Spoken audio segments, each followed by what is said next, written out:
একটি করুণ ঘটনা আপনারা হয়তো দেখেছেন। বাংলাদেশের মানুষ এই বর্তমান আধুনিক সমাজে একটা হৃদয় বিদারক কিং কর্তব্য বিমূঢ় হয়ে গিয়েছে আমরা এই ঘটনা দেখে। আপনারা দেখেছেন ঢাকার মিরপুরে একজন মা, বয়োবৃদ্ধ দুঃখিনী মা,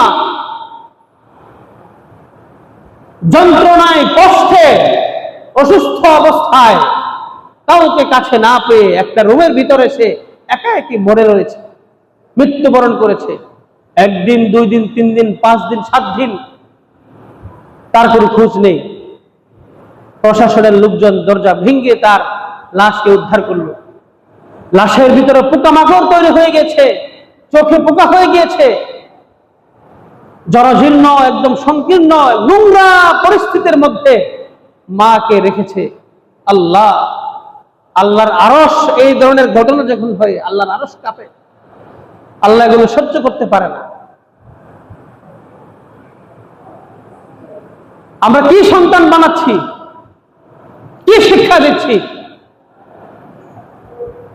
অথচ আমরা দেখতে পেলাম এই দুঃখিনী মায়ের গর্ভে অত্যন্ত ব্রেনি ব্রিলিয়ান্ট ছাত্র সে সন্তান জন্ম দিয়েছে। ঢাকা বিশ্ববিদ্যালয়ে পড়াশোনা করেছে, বুয়েটের শিক্ষক, সচিব, রানিং ইউনিভার্সিটির শিক্ষক, তার মা এরকম অবস্থায় পড়ে রয়েছে। আমরা কোথায় আছি?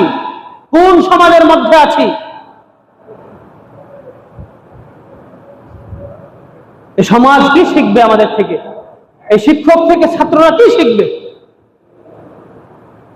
আমি তো মনে করি যে এই শিক্ষকের ছাত্ররা তার ক্লাস বয়কট করা উচিত। আপনারা কি বলেন? এই শিক্ষকের ছাত্র যারা আছে, অবশ্যই আমার বক্তব্য তো অনেক সময় মিডিয়াতে থাকে, আমার এই বক্তব্য ইনশাল্লাহ আমরা সামাজিক যোগাযোগ মাধ্যমগুলোতে দেওয়ার চেষ্টা করব। আমি উদাত্ত আহ্বান জানাবো বুয়েটের ছাত্রদেরকে, আপনারা সম্মানিত ছাত্র, বাংলাদেশের সবচেয়ে মেধাবী ছাত্ররা আপনারা, এই শিক্ষকের ক্লাস আপনারা করবেন না। এই সচিবকে অতি দ্রুত তার এই চাকরিচ্যুত করা দরকার।